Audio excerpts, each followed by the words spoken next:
zu einer neuen Episode des Digital Download. Oops. Good afternoon, good morning, and good day, wherever you may be joining us from. Welcome to another edition of the Digital Download, the longest running weekly business talk show on LinkedIn Live, now globally syndicated on TuneIn through IBGR, the world's #1 business talk, news, and strategy radio network. This week on the Digital Download, we'll delve into the crucial topic of empowering women of color in the workspace with our special guest, Sherika Sanders, a champion for authentic leadership and career advancement. Sherika is the founder and CEO of Transform the Gap and professor of accounting. With her extensive background in corporate accounting and her passion for mentorship, Sherika brings a unique perspective on how to break through barriers and achieve professional success. But before we bring Sherika on, let's go around the set and introduce everyone. While we're doing that, why don't you in the audience reach out to a friend, ping them, and have them join us? We strive to make the Digital Download an interactive experience, and audience participation is highly encouraged. With that, Tim, why don't you kick us off? Thank you, and welcome everybody. Yes, my name is Tim Hughes. I'm the CEO and co-founder of DLA Ignite, and I'm famous for writing the book Social Selling Techniques to Influence Buyers and Changemakers. I'm really excited about today's session because I think it's great that we're able to use our platform for to support everybody in society. Absolutely agree with that. Adam, sorry. Hello, everybody. I'm Adam Gray. I'm co-founder of DLA Ignite and Tim's business partner. And yes, we have, Tim and I have a very good friend that works in the corporate world who is a woman of color and is extremely successful. Thinking about how we can help scale her success and replicate that, because she's a great champion for everything that we stand for as an organization. So we would like more of that, please. And myself, Bertrand Godillot, I am the founder and managing partner of Odysseus & Co., a very proud DLA Ignite partner. Looking forward to the discussion, of course. And as I said this week, on the Digital Download, we'll speak with Sherika Sanders.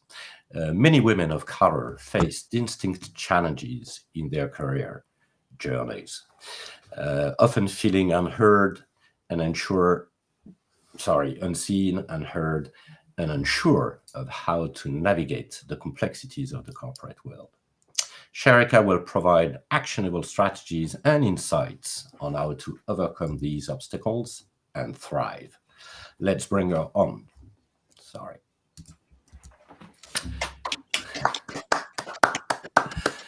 Sherika, good morning for you and welcome. Thank you. Sherika, let's start by having you tell us a little bit more about you, your background, and what led you where you are today. Yes, absolutely. First, thank you all for having me, and good afternoon to you. I am Sherika Sanders, owner and founder of Transform the Gap. And for those who are wondering and who have the knowledge of accounting and finance, yes, that is GAP, which we know it as generally accepted accounting principles. For my business, Transform the Gap, it's goals aligned, achieving purpose. And ultimately, that's what I do. So I work with high achieving women of color, helping them to overcome burnout, understand how to professionally advocate for themselves, and ultimately align their faith, their family, and their careers for legacy building success. And this stems from my 15 plus year corporate accounting background, where I saw and overcame, honestly, a lot of the issues that we currently see with women having trying to advocate for themselves, trying to get to that next level, trying to figure out why they have to choose between, or feeling like they have to choose between success and having a family, or their faith and their respect in the workplace. And so ultimately just being that person for women who are still in that space that I needed when I was in that space. And so again, thank you all for having me, and I'm very happy to be here. Excellent. Well, Sherika, let's start with a foundational question. How can women of color effectively advocate for themselves in the workspace? One of the best ways is to show up for yourself. And that is just the most obvious way is physically how you present yourself. Are you presenting yourself with assertively? How are you showing up when you come into the office, when you're online? Because now that we have so many meetings and appointments and so many people who work remotely, we have a lot of virtual meetings. And some people feel like, oh, because it's virtual, I can be lax in my appearance and have whatever going on in the background and all of these other things. But people look at that, and all of that gives a reflection on who you are as a person. And so I always say, show up for where you want to be, not for where you are, not for what people think about you. But if ultimately your goal is to be the next manager or director or CFO, then show up as that person now. Lead, raise your hand when there are opportunities for new projects or anything that will put you in front of that right audience. And so that means raising your hands for those additional opportunities, being a leader. And that doesn't always mean in title, but just showing up, offering suggestions, bringing the team or the group together. So it's all of those things, but ultimately just how are you showing up for you? Because that's what people are going to look at. That's what's going to pull people in. That's what's going to give you their respect and make them consider you when you're not even in the room. So how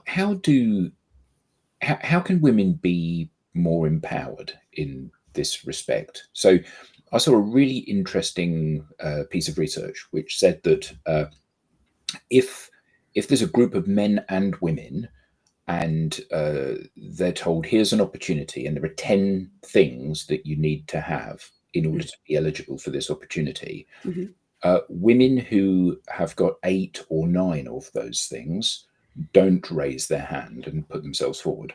Men who have 3 or 4 of those things do. Now, the reason I'm asking such a stupid question is because I'm a white, middle-class, middle-aged man. So I have no idea what prejudice means. I have never been victimized or lost out other than because of my own inability to do something. So how can women, and particularly women of color that have got like a double whammy of things against them, how can they kind of develop that feeling of self-worth that lots of useless white men have without any foundation? In fact, that they're prepared to raise their hand and say, I'd like to have a go at that. First, thank you for that question, and even recognizing that it really comes. So when I was in corporate, I would be in meetings, and oftentimes I was the only one who looked like me. So meaning more often than not, the only female, and definitely only Black female. And I would be in these meetings and the men would speak to each other in whatever tone and say whatever it needs to be said. And then when they got to me, they would like soften a little bit. And it's like, let me come down to your level and explain things to you, because I know you can be emotional and I want to make sure that I'm not hurting your feelings. And it's like, wait a minute, what? We're all adults sitting here. We all have, our education and certifications and all of these things, but there's just this assumption that women are emotional. And unfortunately, when men have that same emotion, it's considered passion. And so sometimes women will kind of pull themselves back because it's like the devil you know versus the devil you don't. I know this space that I'm in. I've figured out how to navigate this space that I'm in. It's not where I want to be, but it's become a safe place. And I think the best way to step out of that, and there's a little bit of imposter syndrome in there as well. And I think the best way to step out of that is we have to stop giving so much value to other people's opinion. As a woman of faith, I know that God is my source. He is my validation. But when we give so much authority and value to other people's praise and needing their praise in order for us to apply for that role, needing their praise in order for us to feel like we did great on a project that we know, we did well on. When we give them that much power for their praise, and that means when they provide criticism, it hurts 2 times as more. And so we have to start understanding our value and saying, I'm able to do all of these things. And that's not something that happens overnight. That's why, I have a program for it. And I even know that someone I was speaking with recently, she's like, well, can I just do this myself? The same work that I do with you? Yeah, you could, but how much harder would it be? And if it were that simple if it were that simple and that easy, you would be doing it now. But we get so caught up in our emotions and in our thinking and all the things that happened in the past, and we allow those to keep us from moving forward. Wherein working with other people, getting a mentor, getting a sponsor helps us to break down those barriers and to have that safe space, I would even say, with someone, so that we can say, I'm really frustrated about this, or I would really love this opportunity. I'm a little bit nervous. And that, accountability partner to say, hey, let's go for it. These are all the things that you've done. You know what you've accomplished. Let's move forward. But it is an uphill battle for us, because while things have changed, and I'm glad to say, I was able to be in the boardrooms and sit at the table, the treatment within that room wasn't the same between me and the other people there. And did that, did you find that a driver for you to demonstrate even more so that you're capable and able and a high achiever, or did you find that disempowering? I went through both. So initially it was disempowering. Initially, I fell to the belief that, oh, well, they've given me this opportunity, but nobody gave me anything. I worked for it. And as most of us within a corporate space, you've normally already done the work before you're offered that promotion or that pay increase. And so I would say, well, they gave me this role because of X, or it was because I did this, but totally just devaluing the contribution that I brought to the table. And so it honestly took some time. It took me getting fed up, really. And even COVID, surprisingly, a lot of people say, oh, things shifted for them during COVID. That was one of the things that shifted for me, because being remote 100% and having some of the same conversations, I could see it differently, I guess, because it's like I was a little bit removed from it. And so I could see it differently. And so when people would say certain things, it's like, wait a minute, did they always say things like that? Did they always, treat people this way?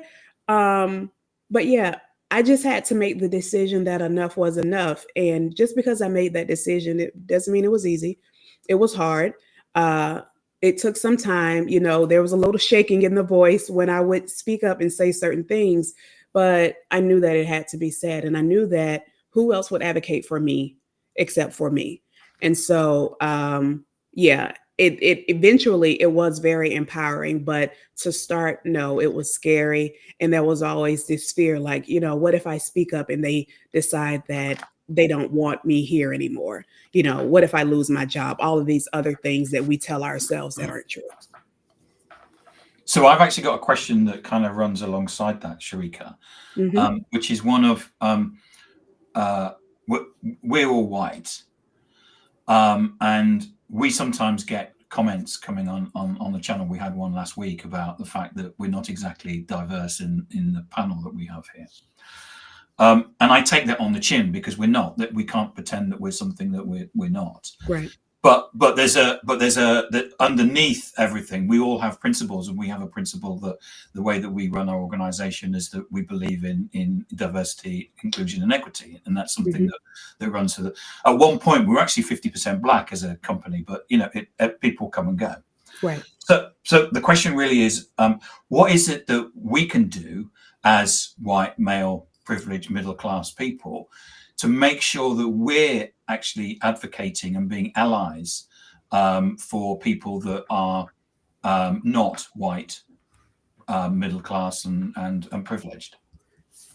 So that is an absolutely great question, because one of the issues that we face, and I just recently had a conversation with someone else about this, as people of color, and specifically women of color, we can typically find the mentors, but not the sponsorship.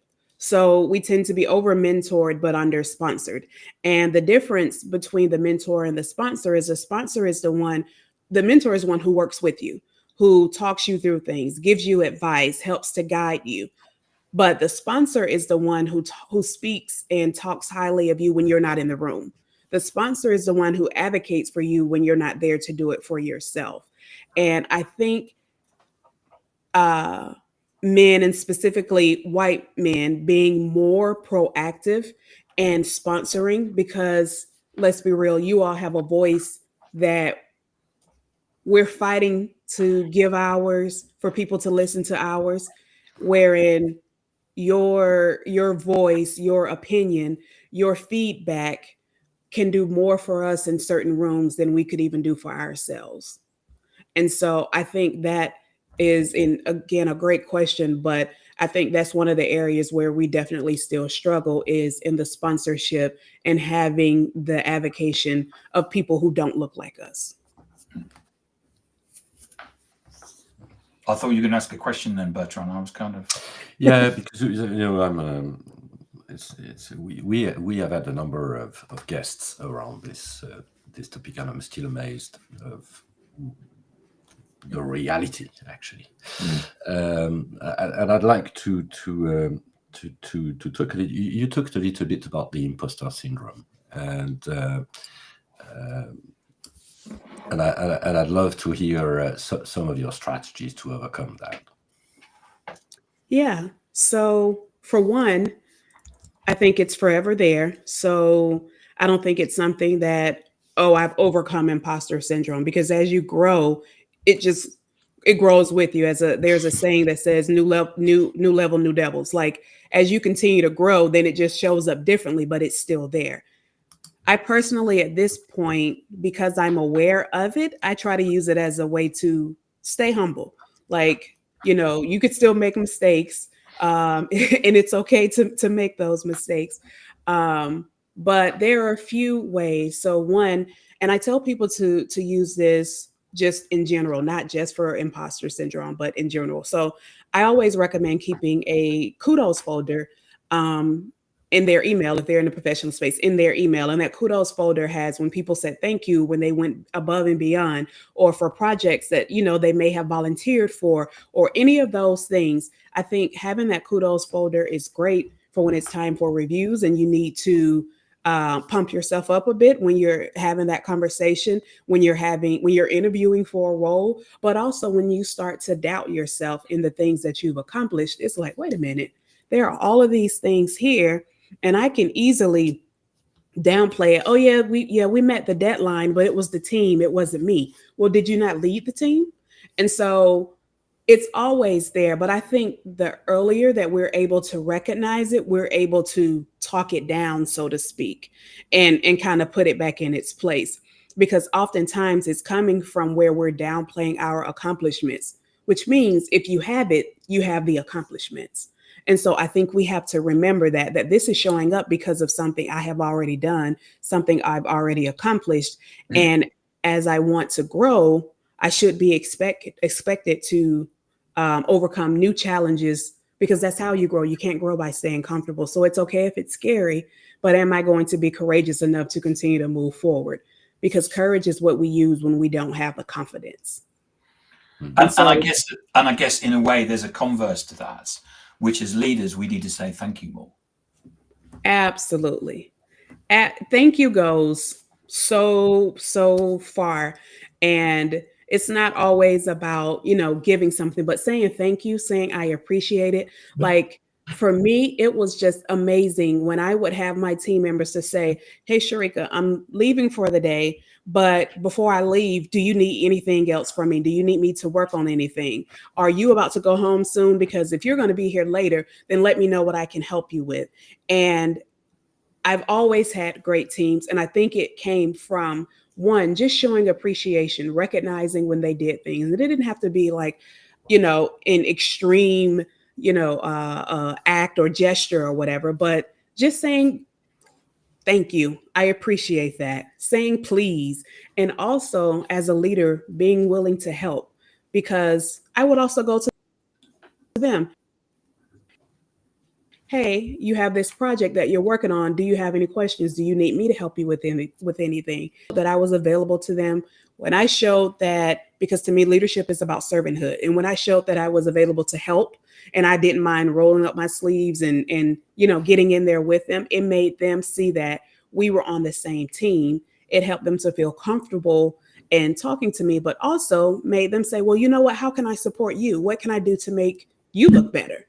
So it worked in both of our favors. My daughter is 23, and she's quite a feminist. And she likes to point out to me that there are more men named John who are chairman of Financial Times top 500 companies than there are women. Now, I don't know. I would imagine there are no black women that are in that position. So it kind of, how important is it that young black women can see successful older black women doing the things that they should be aspiring to and are capable of doing, but don't aspire to because they just don't think they're ever going to get there? So how important is that role model, and how do we create those role models? Because black women that lead companies are few and far between. Yes, it's very important, because sometimes that's the only example that people have when they see someone else in the role. Otherwise, they'll just go along with, oh, well, this is what it looks like, or this is a stopping point for my career because I haven't seen anyone that looks like me go past this particular point. And so I think that it's very important. I recently had a conversation with Jessica McClanan. So I hope you don't mind me calling y'all Jessica. Jessica is the Chief Financial Officer for Girl Scout Nations, our nation's capital. And she's an advocate for us. Her belief is that, someone was there to help her, pull her up. And so she believes it's her duty to reach back and help someone. She's highly educated, I can't think of the term that I want to say, but all of the certifications and things that you can think of, because that's important as well. When we have to make sure we continue to learn and be open to new experiences and open to growth. But in my conversation with her, I introduced her in our conversation as the epitome of what we like to see, of what some of us expect, because representation does matter. And again, it goes back to me with sponsorship, because a lot of people get they have DEI misunderstood to mean it as, oh, this is us giving, people of color opportunities that they don't deserve. And it's not that. It's just saying, I'm going to give this person of color the same advantage or the same consideration that I would give someone who's not a person of color. And so that's all it is. It takes the color, it takes the name, it takes any personal identifiers off of a resume and say, based on what the qualifications that I have here, who is more fit for this role? Based on the conversation that we had, who is more fit for this role? And one of the things I saw a lot in corporate, I remember I had one CFO, and he brought in maybe 5 or 6 people, mostly white men, because that's who he knew. And they were in most of our leadership roles within our department. And so, I will say he did bring in one Black female. He brought her in, and then he said, Sharika, I have somebody that I'm going to bring in, and I think you'll like her, and I think she'll make you more comfortable, and you all can work well together. And I didn't know I was uncomfortable. And I guess the gesture was right. But so that was the one person but everybody else they all looked like him. And so that's what I was surrounded by on a daily basis. So yes, given those same opportunities, not necessarily going for my friend because I know my friend has an education from this school, looking at, well, this person has the experience that I need and they have the qualifications to take us to that next level. So trying to take those blinders off, honestly. What you said just then, that kind of, it made me giggle, but I found it quite shocking. The expectation that because she was a black woman and you're a black woman, Mm-hmm. obviously you'll be mates, you'll be Mm-hmm. buddies. And it's like, Mm-hmm. almost everybody that I know who is an idiot is a white man. So actually, you can't draw that conclusion, can you? That I'm gonna really like white men because they're just like me. So Right. I mean, I think it's kind of well intentioned, that sort of thing, isn't it? But it's often not potentially the healthiest of positionings. Yeah. Yeah. I remember having a conversation. This actually, I can't. No, it wasn't this same CFO, but this person was CFO or VP or something within the company, and they came into my office. So at this point, I'm in a position high enough to have my own office, and they come into my office, and he says to me, he's a white male. You do understand that you're going to have to work harder just because you're a black woman. You don't have the traditional 4-year education because they all went to well-known schools and I didn't. So you understand that it's not going to be the same playing field for you that it is for other people.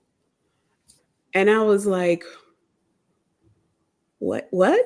Because one, it threw me off. It seemed really random, but also coming from someone who I know had the authority to grant me these opportunities within this organization. And they had the authority to promote me. And I was being promoted, but you're already telling me you're not even looking at me with the same as based on just the contributions that I make. You're bringing in all of these other biases against me.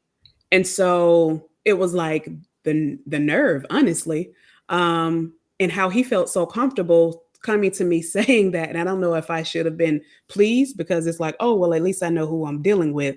Or if I was so confused in how to even respond in that moment because I couldn't believe that he had the gall to come and say something like that, especially knowing that he was in a position of power over me in that particular organization. So it's like, you're telling me that you're being prejudiced against me and you want to make sure that I understand I'm going to have to do more than the other people who you bring in because of personal biases. It's very difficult not to come up with a rude word to describe that individual. So I'm going to, you'd probably say cuss, but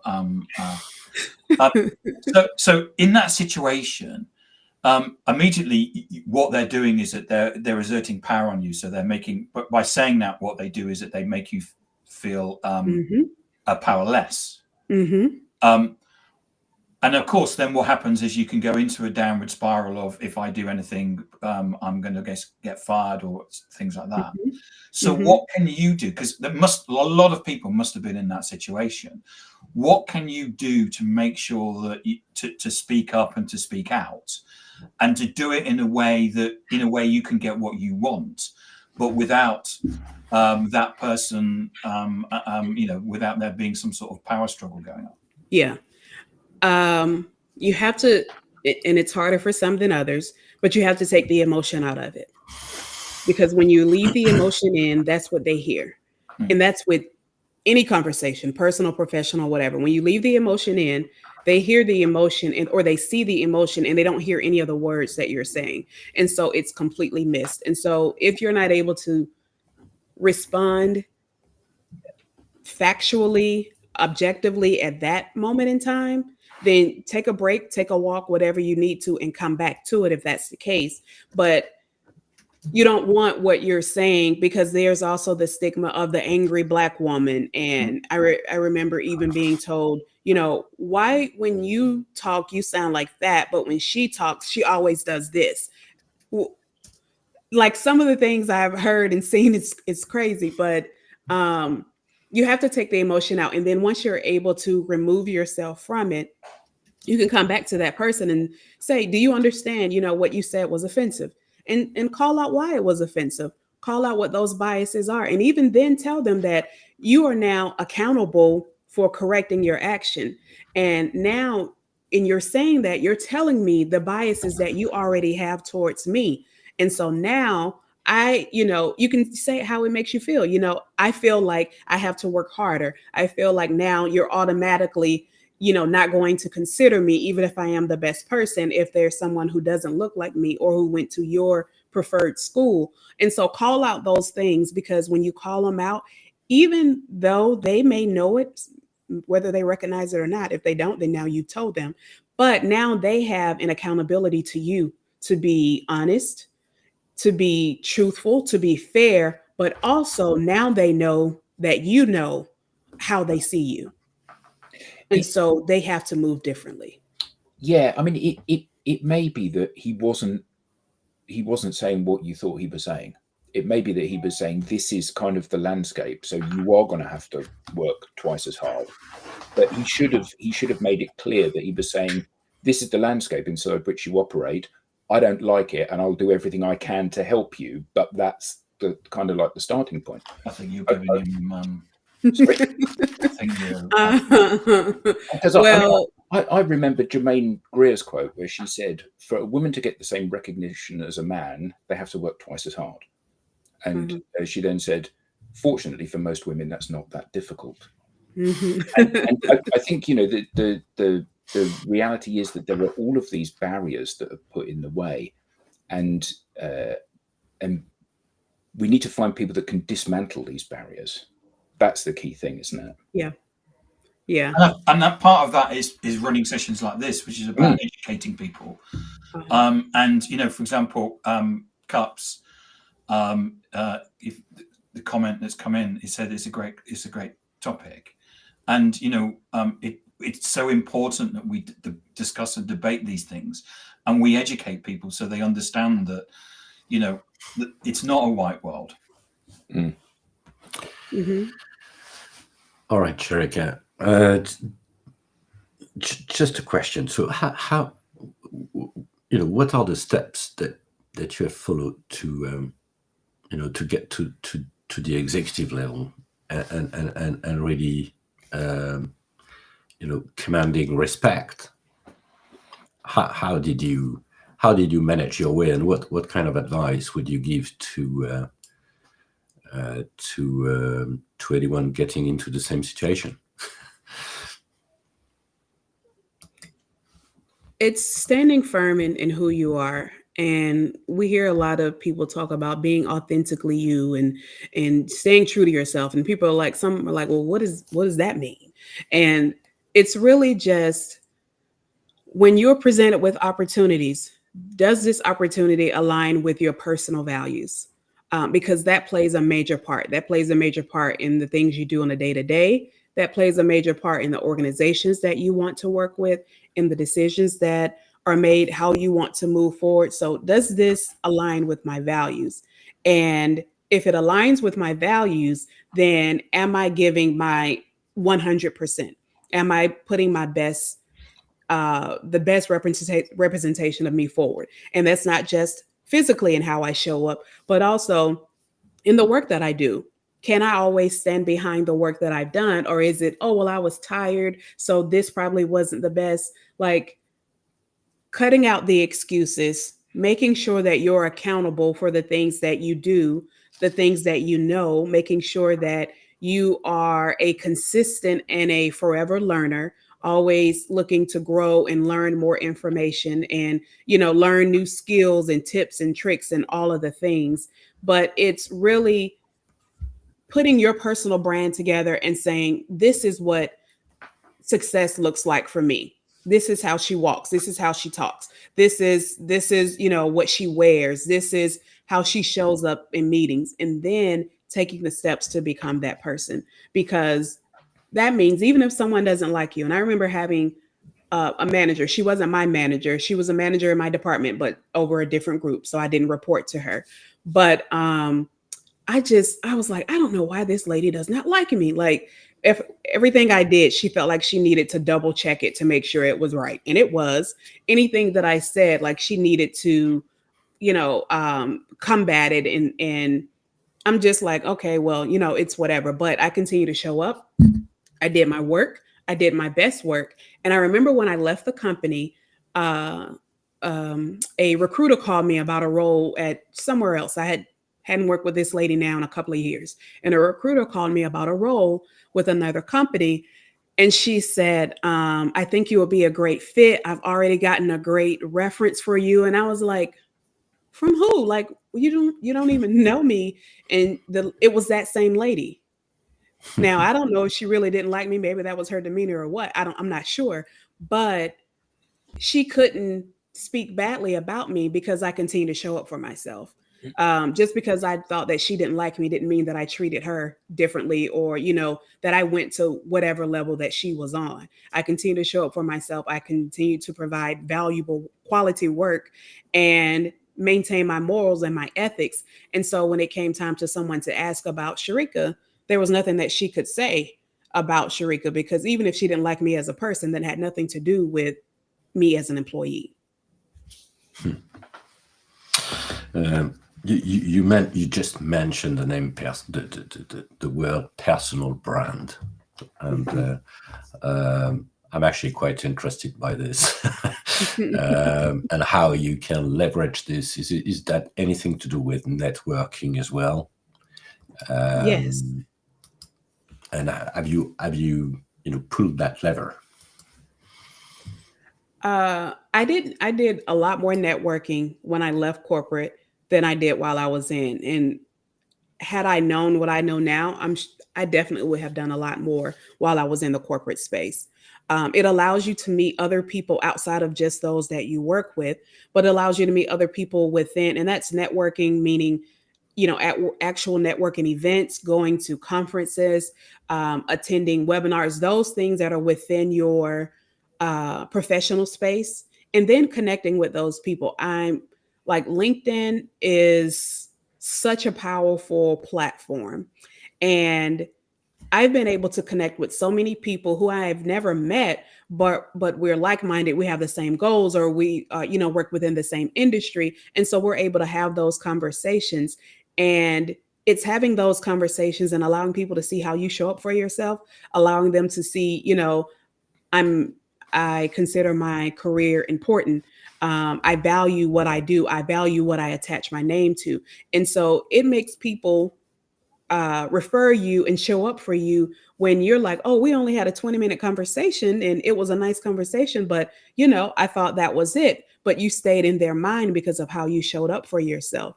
And I think when you meet someone, you're showing that personal brand. And even when you look at organizations, does this organization align with where I see myself going forward? Do they provide opportunities for advancement? How many people of color do I see within this space? Do the employees feel like this is a great place to work? How many people have grown within the organization versus people who have come from outside of the organization? So it's all of these different things. How do they value their employees? It's all of these things that we look at. And instead of just looking at roles for, oh, I need a job and it pays well, we should look at it to say, how does this align with where I want to be in the future?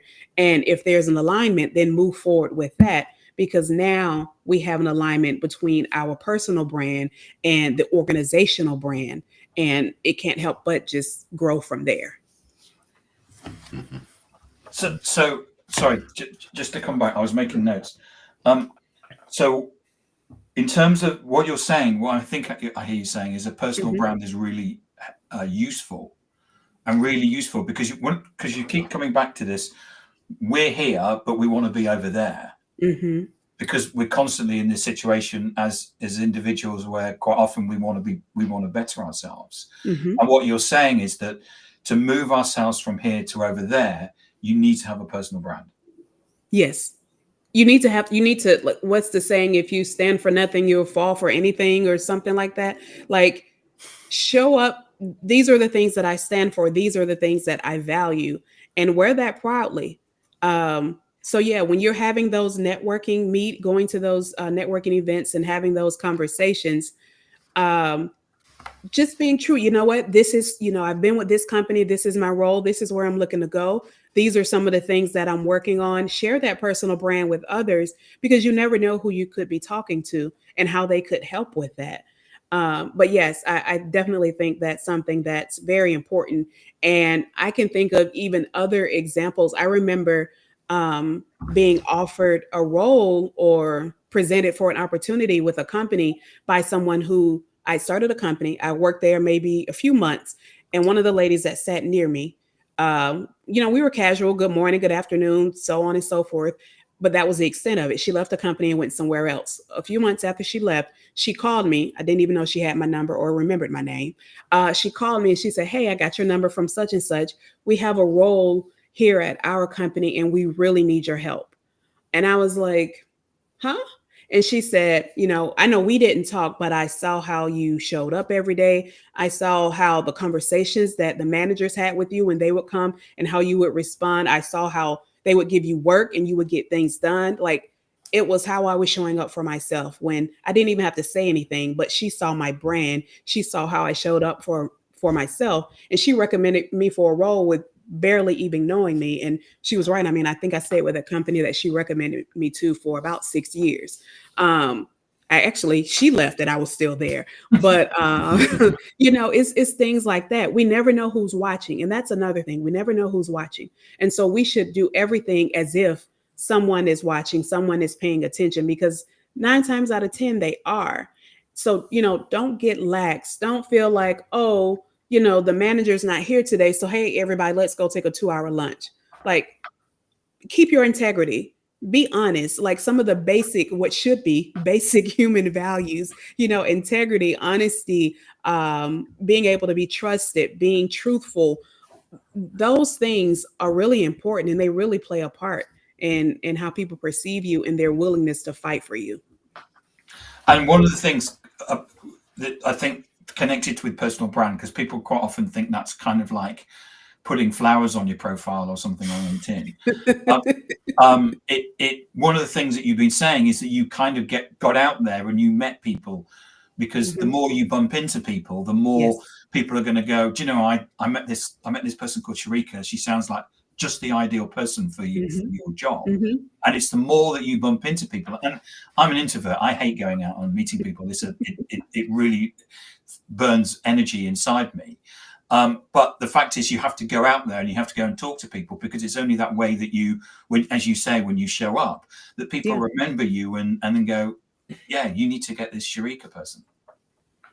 Yeah, absolutely. And even for those, if the crowd so much isn't your thing, one of the things that I've done on LinkedIn I did this when I was going into entrepreneurship, but I think it's also very helpful for anybody really. I found people who were in a similar space, and I put in keywords on LinkedIn for, whatever I was looking for. If it was mentor, if it was accounting, whatever, I just put in some of these keywords, and based on those lists of people, I connected. I sent a connection request. Hey, like-minded, I would love to have a conversation. So having a conversation, or even, hey, you know what, I love the content and I would just want to follow you and see, your progression. There were a few people that I had conversations with, because I was like, hey, I'm venturing into this new space. I'm not really sure about a few things, and I would love to just pick your brain. And overwhelmingly, people were like, "Sure, no problem, absolutely," which kind of surprised me, because I'm a stranger danger. They don't know me, but they were willing to help. And sometimes we say people aren't helping us. Nobody's helping, nobody's doing, I need help. But have you asked? It's sometimes just that simple. Have you asked for help? And so utilizing the resources that you have, especially when they're free resources that you have available to you, also makes a difference in where you go and how far you can go. And Chelsea Perry has basically come up with a comment, which she actually says it twice. Thank you, Way Chelsea. to go, Sharika. And way to go, Sharika. Great advice. And it is excellent advice. I mean, this is what the subject's about. And in reaching out to people in a way where you're not selling anything, you're just by saying, can I pick your brain? Can I, you're in this space, can you help me? Mm-hmm. So a young woman Mhm. possibly a woman of color, is watching this show either now or the recording, and what does she need to do starting Monday to not be a prisoner of the fact that she's a woman and a woman of color, but where she can really lead with her best self? So what are the few pieces of advice that you would give her, and things that you say, go girl, you've got to go and do this straight away? Yeah. One, make sure you're showing up in how you present yourself. Make sure it's professional. Make sure that you're maintaining that professionalism in that setting, whether you're talking to a coworker, friend, or your manager, but make sure you're showing up professionally in how you dress. I never cared about what a dress code was for a company that I worked for, because I knew I was always going to show up for my next. And so it didn't matter if they said you can wear jeans every day. That's not my brand. That's not what I do. If I wear jeans, it's on Friday.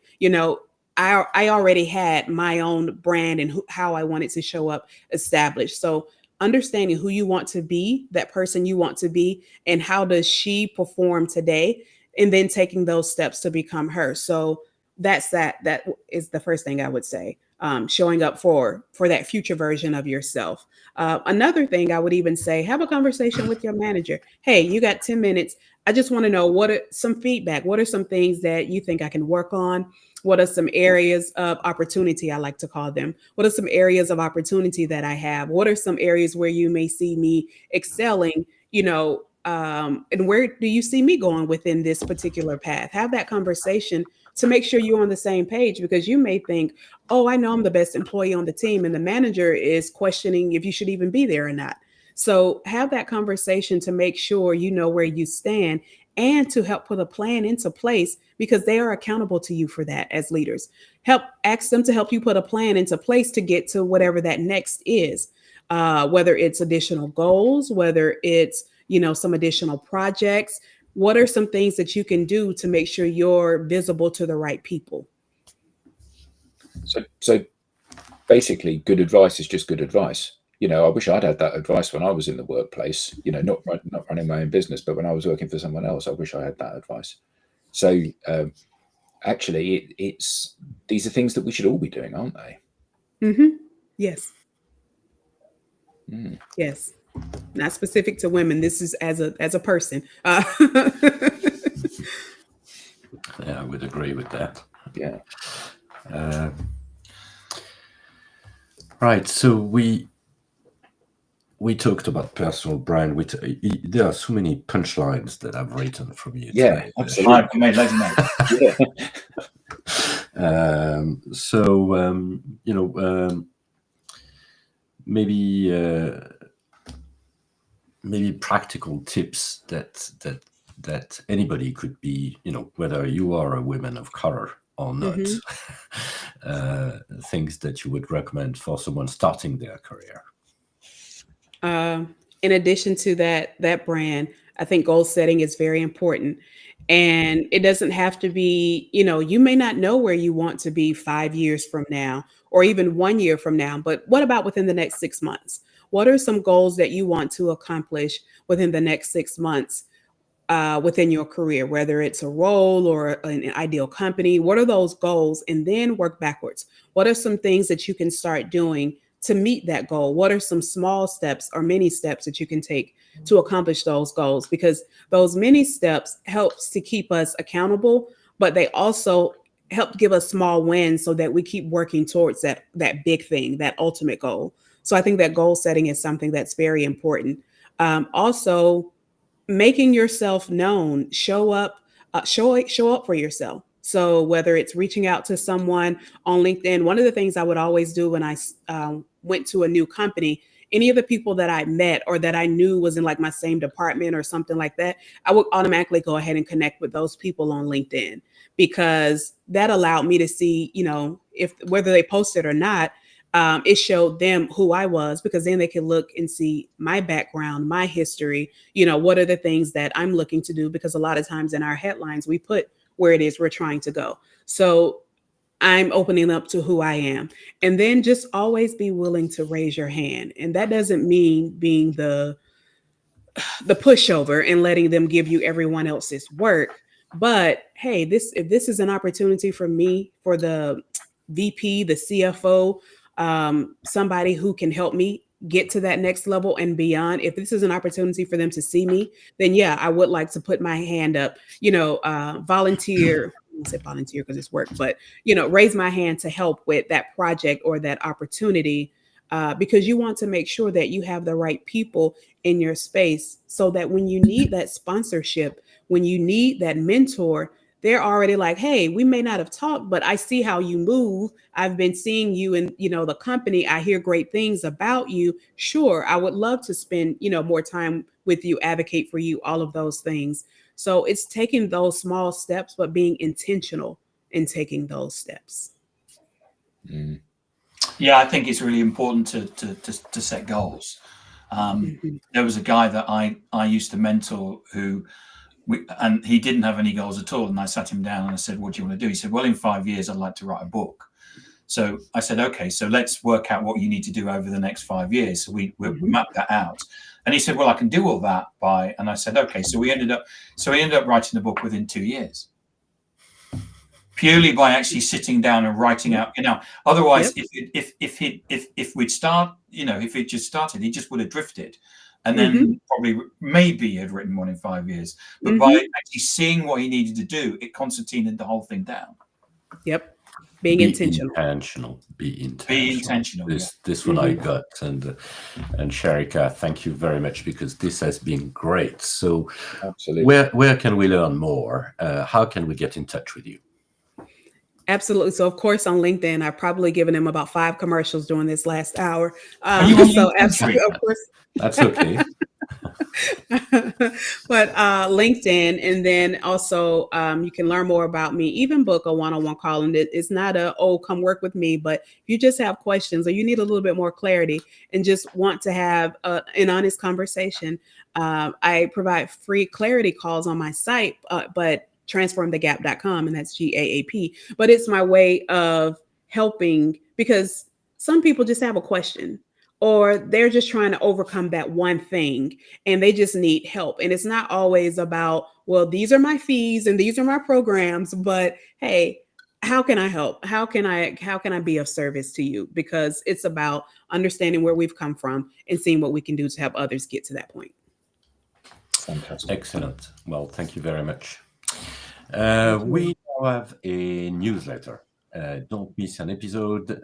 Get the show in highlights, beyond the show insights, and reminders of upcoming episodes. You can scan the QR code now. Sorry, where is it? Press the button. Okay, you can scan the QR code on screen, or visit us at digitaldownload.live/newsletter. On behalf of the panelists and to our guest, Sharika, thank you very much. Thank you all, and see you next time.